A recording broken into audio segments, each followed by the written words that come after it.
जय श्री राम। तूफानी दिन था।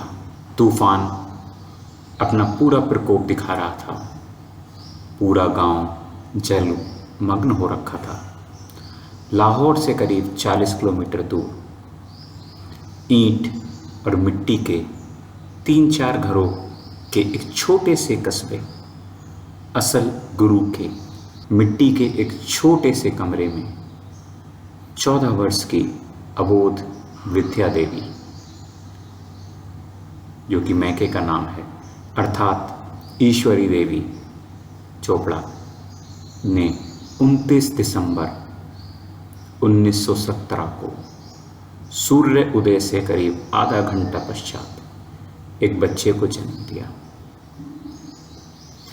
आश्चर्यजनक रूप से वह नवजात बिल्कुल नहीं रोया।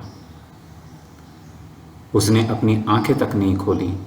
वह शांत रहा, मानो बताना चाह रहा हो कि वह विश्व की सर्वव्यापी महामाया में फंसने वाला नहीं है। कमरे के बाहर तेज हवा की आवाज से भी नवजात का आधे घंटे से अधिक समय तक मौन रहना ऐसे लग रहा था जैसे सन्नाटा ही नहीं टूट रहा था, मौत जैसा सन्नाटा। लोगों की दुविधा और तनाव बढ़ता जा रहा था। बच्चे की माँ अपने बच्चे के रोने की आवाज को सुनने के लिए व्याकुल थी। अंत में बच्चे के नाना रलिया राम बेदी तथा बच्चे के मामा निरंजन दास जी अस्वस्थ हो गए कि शायद मृत बच्चे का जन्म हुआ है। लेकिन स्थानीय दाई, जिसके माथे के दोनों आंखों के बीच आध्यात्मिक तिल उसके अग्निचक्र पर था, भविष्यवादी अंतर्दृष्टि सहित शक्ति बिंदु था, उसने ये मानने से मना कर दिया। वह बच्चे में एक दिव्य चेहरा देख रही थी। उसने तुरंत ही निशब्द मृत जन्मे बच्चे को उठाया और मिट्टी तथा गाय के गोबर से बने चूल्हे पर रख दिया। अग्निकुंड में परिशुद्ध होकर अंततः भविष्य के महर्षि श्री रामानंद जी ने अपनी आंखें खोल दी और इस संसार में जन्म लिया। इस प्रकार देवी महामाया को पूरा सम्मान देते हुए श्री हरि की इच्छा को स्वीकार किया।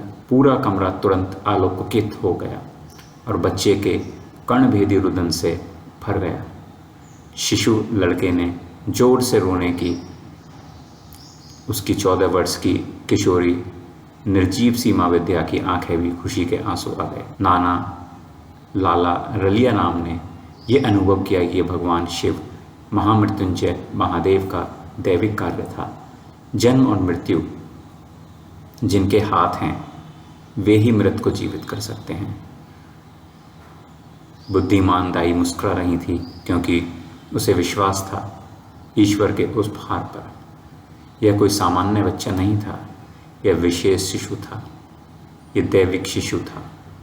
इसलिए उसे स्वर्ण की भांति समझा और सामान्य से अधिक तापमान पर तपाना पड़ा, जैसे कि 24 कैरेट गोल्ड को, सोने को कुंदन पिघलाते हुए सोने का सर्वाधिक परिष्कृत रूप बनाने के लिए तपाना पड़ता है। महादेव की लीला पर विश्वास करके और यह मानकर कि यह ईश्वर का शिशु है, वह प्रारब्ध शिशु है, और यह देखते हुए कि परिशुद्ध करने के लिए दैविक शिशु को अग्नि पर रखना पड़ा, क्योंकि शिशु स्वर्ण से परे स्वर्ण का अतिशुद्ध रूप कुंदन था। नाना लाला रलिया राम ने शिशु का नाम चंद्रमौली रख दिया और भगवान शिव के अनेक नामों में से एक, जिसके माथे पर अर्धचंद्र हो, जिस पे भगवान शिव की कृपा और चंद्रदेव से सृजनात्मक प्रतिभा प्राप्त करने के लिए नाम रखा गया हो। तो इस तरह श्री रामानंद जी का जन्म हुआ।